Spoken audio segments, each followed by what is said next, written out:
All right, let's start today with a bit of a vibe check. Yeah. I want you to just picture the world right now, the macro view. Okay. You look at the headlines, or honestly, just look at your own bank account, and things feel, well, they feel shaky. Shaky is a good word for it. You got industries getting gutted by automation, inflation is sticky, and finding a stable career path feels a bit like trying to win the lottery. By almost every traditional metric, the economic engine is definitely sputtering. It is. But then you unlock your phone, and suddenly everything is perfect. Oh, yeah. The feed is curated, it's high definition, it's infinite. The production value of the content you consume has, it's never been higher. Your favorite influencer just dropped a massive collaboration. The game is on tonight in 4K. It's this weird paradox. It really is. The physical economy might be falling apart, but the digital party, it is absolutely bumping. It's a jarring disconnect. And that paradox is exactly where we need to start. We are back with another installment of the AI Features Framework, which is authored by Jafar. And before we go any further, I think it's really important to set the stage with the specific framing that Jafar insists on for this series. Yeah, the disclaimer. Lay it on us. Okay. AI Futures is not a forecast, it's a framework. This series explores how AI may unravel the systems we take for granted, not to alarm, but to challenge assumptions and spark deeper thinking about what comes next under maximum AI adoption. I really love that framing. We aren't here to scare anyone or, to doom scroll. We're here to see the systems, clearly. Exactly. And today we are looking at episode 22 titled Bread and Circuses. Now, I have to be honest with you. When I first saw that title, I kind of rolled my eyes a little. I get that. It feels like such a cliche history lesson about Rome. Are we really just doing history repeats itself? It's a fair skepticism. It sounds Right. derivative, right? But the argument here isn't about history repeating. It's about history scaling. Scaling. The mechanism is ancient, sure, but the delivery system is brand new. The core argument of this deep dive is that we are witnessing a systemic pivot. We are moving from a production-based economy where your value is defined by what you make or do to a pacification-based social model. Pacification-based. That is a heavy, almost dystopian-sounding term. It is. So you're saying that when the economy can no longer offer everyone a job or a sense of utility, it doesn't try to fix the job market, it offers them content. Precisely. And we have to be really careful here. This isn't a get off my lawn cultural critique. We aren't saying kids these days are on their phones too much. No, this is a structural analysis. It is. When traditional utility disappears, the system uses high-velocity content as emotional triage. It's about managing a fracture in society that money can no longer patch over. Okay, emotional triage. That implies there's a wound that needs stopping. Let's get into the mechanics of this. Act I of the source material has this line that really stuck with me. What was it? Collapse doesn't feel like a bang. It feels like a scroll. That feels so counterintuitive. Usually when we picture societal decline, we picture, fires in the streets, riots, chaos. Right. We picture the apocalypse as loud. But this framework suggests it's quiet. Very quiet. And it is quiet because it is buffered. That is the paradox of comfort. Think about the Great Depression or even 2008. Those downturns were visceral. You saw the breadlines. You felt the hunger. The misery was visible. But today, not so much. Today, while wages freeze and whole industries shrink, the digital experience remains pristine. In fact, it gets better. That's the crazy part. The worse the economy gets, the sharper the algorithms become. The video quality gets higher. The distraction becomes more and more immersive. It's like the house is burning down, but you're sitting on a really comfortable couch watching it on a brand new 8K screen. That is a perfect analogy. The source material calls this structural anesthesia. Anesthesia. It's not resilience. It's not that culture is thriving despite the economy. It's that the distraction is serving a very specific function. It masks the pain. Right. If you are doom scrolling for 4 hours, you might feel like you're just killing time. But from a systemic view, that scrolling is preventing you from fully processing the reality of the economic decay around you. Well, wait, isn't that just escapism? Humans have always sought escapism. During the Depression, people went to the movies. How is this different? The difference is the velocity and the personalization. Wow. Going to a movie in 1930 was an event. It ended. You walked out of the theater and back into the reality of the street. Today, the screen is the street. Exactly. The loop doesn't close. It's Yeah. constant. And this brings us right back to Bread and Circuses. Panem et circenses. The Romans knew that if you fed the people and gave them a show, gladiators, chariot races, they wouldn't riot, even if the empire was crumbling around them. So it's distraction as statecraft. Exactly. But consider the difference in efficiency. The Romans had to build a Colosseum. They had to capture lions. They had to organize logistics for 50,000 people. It was resource intensive. Right, a huge undertaking. Today, the delivery mechanism is decentralized. It's in your pocket. The circus is the algorithm, and it is much, much more efficient at keeping the population stable than a chariot race ever was. Because it's personalized? Because it's personalized. Yeah. The Romans gave everyone the same show. The algorithm gives you your show. Which makes it so much harder to look away from. But I want to push on the why here. Why is this necessary? Act 2 talks about managing the psychological fracture. Mm-hmm. This part really stood out to me because it moves beyond just people need money. It argues that losing your job isn't just a financial problem, it's an identity crisis. This is crucial. We often look at unemployment as a line item on a budget. We think, oh, if we just give people universal basic income, they'll be fine. Right. Problem solved. But the source argues that work provides something else. It provides narrative coherence. Narrative coherence. Okay, unpack that for us. Is that just a fancy way of saying a routine? It's deeper than a routine. It means your life makes sense as a story. You get up, you have a place to go, you have a status. When you meet someone at a party, the first thing they ask is, so what do? You say, I'm a builder, or I'm a teacher, or I'm a manager. Right. It anchors you in the social hierarchy. No. It gives you an answer. Exactly. And if you take that away, you strip away the plot. Yeah. When you have mass displacement due to AI or automation, people don't just lose a paycheck. They lose the story they tell about themselves. And without that story, You get what the source calls the void. the void. That sounds ominous. It is. It's ambient decay, disorientation. The source material uses a very specific phrase. Idle minds are combustible. Combustible. If you have millions of young men and women with no purpose, no rhythm, high anxiety, and no narrative, that is a recipe for chaos. Historically, that is when revolutions happen. That is when systems burn. So the system has a choice.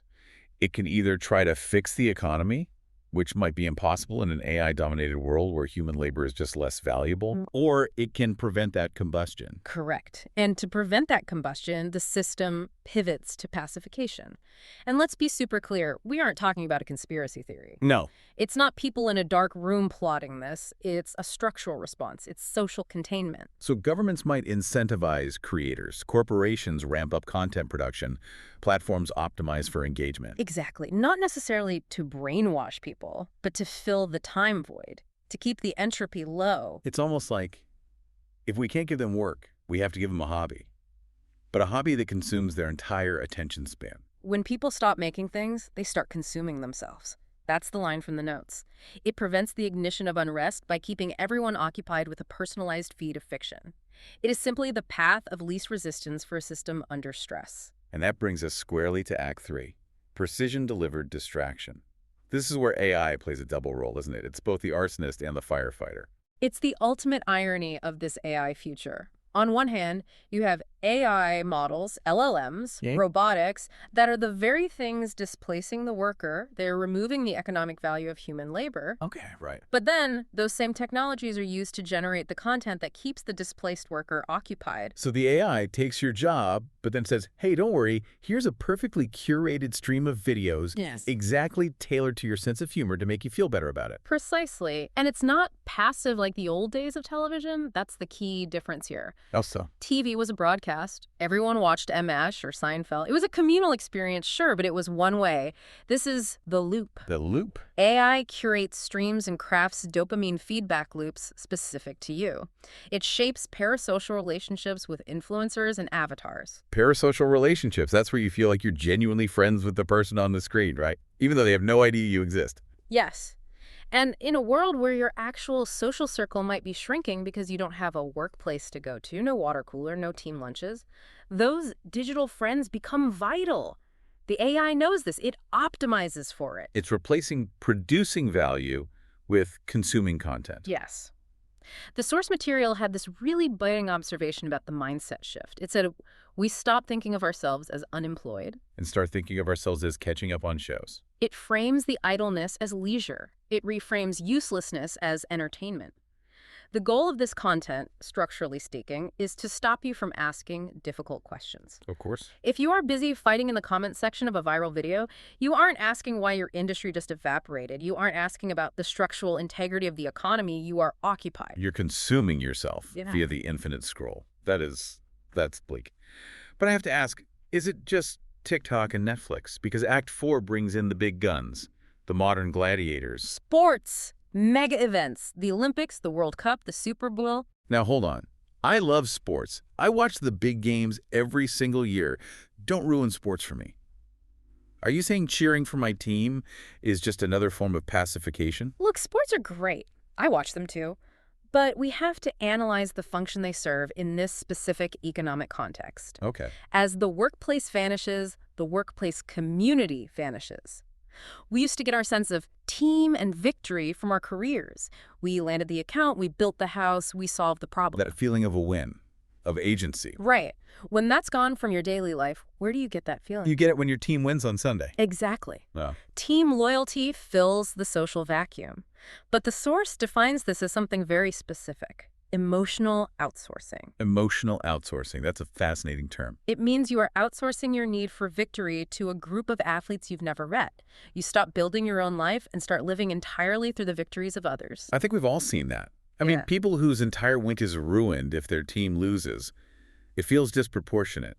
And in a post-labor society, that intensity just ramps up. It becomes the only victory available.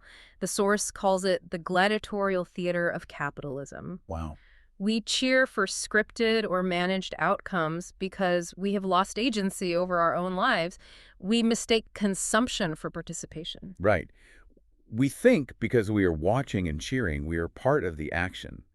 But we aren't. We are just the audience. We're in the stands, not on the field. And the scary part is we're never getting on the field. And as long as the game is exciting, we don't notice that the stadium itself is crumbling. It serves as a social glue that replaces the organic bonds of a working community. Okay, so we have the scroll, we have the games, we have this massive system of distraction keeping us numb and pacified. But Act V asks the big question, the engineering question. Is this sustainable? Because it feels fragile. It is incredibly fragile. This is what's called the infrastructure of illusion. We tend to think of the cloud as this ethereal thing, but the entire model of pacification relies on a very complex, energy-hungry physical infrastructure. Mm-hmm. The source uses conditional logic here, the if-then scenario. Right, if the power goes out. If physical infrastructure fails, energy grids, server farms, connectivity cables, the feed stops. If the circus dims, the buffer vanishes. And that's the silence the notes talk about. Yes, the silence. Just imagine a population that has been anesthetized for years, maybe decades. Their sense of self is tied to digital consumption. Their days are filled with algorithmic loops. And then suddenly, the screen goes dark. The noise stops. You're left with just reality. A reality you haven't processed. You are forced to face the decline of your standard of living, the lack of purpose, the loss of agency all at once without the filter. That is a dangerous moment. It's like the painkillers wearing off immediately after a major surgery. You go from zero pain to level 10 instantly. Precisely. The argument here is that the current state of entertainment isn't a lifestyle choice. It is time-bought. Time-bought. It's a holding pattern, a delayed reckoning. We are pushing the realization of our economic irrelevance into the future, hoping something solves it before the lights go out. Delayed reckoning. Yeah. That really sticks with you. It drives home the point that this isn't just about having fun. It's about structural survival. It is. It shifts the perspective entirely. You stop seeing a new streaming service as just a product and start seeing it as a pillar of social stability. It's part of the dam holding back the flood. And it changes how you see the user, too. If we look at the big picture, we're moving from being engines of the economy producers to just being edge nodes, receivers of signals. That is the shift in the human narrative. We're transitioning from active participants to subscribers to the spectacle. And the tragedy, as Jafar points out, is that the loss of utility isn't actually solved by this. It's just masked. Yeah. We end up in a state of systemic drifting. Drifting. That's the right word for it. You aren't moving forward. You aren't sinking. You're just floating. And here's the fundamental truth. Meaning cannot be binge-watched. You can occupy time, but you cannot manufacture meaning through consumption alone. This has been heavy. A lot to process. And I think it changes how I'm going to look at my phone later today. It's not just a phone, it's a pacifier. It is emotional triage, and that is the verdict of this deep dive. Comfort is not a cure. So as we wrap up this exploration of bread and circuses, we want to leave you with something to chew on, a final thought from the source material. A population that feels useless doesn't riot immediately, it drifts. But eventually, the fiction wears thin. And here is the question we want you to ask yourself today. If we build a world where the production of value is entirely automated and the primary role of the citizen is to consume the content that explains away their absence, what happens when the show finally reaches its series finale? That is the question. What happens when the credits roll? Something to think about. And speaking of what comes next, we are not done with the AI Futures framework. Up next is episode 23, Demography Meets Disruption.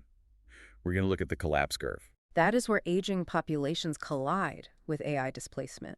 It creates a demographic collision that no algorithm can smooth over. It's going to be a crucial conversation. You won't want to miss that. Until then, thanks for listening. Stay tuned. Stay curious. Stay systemic.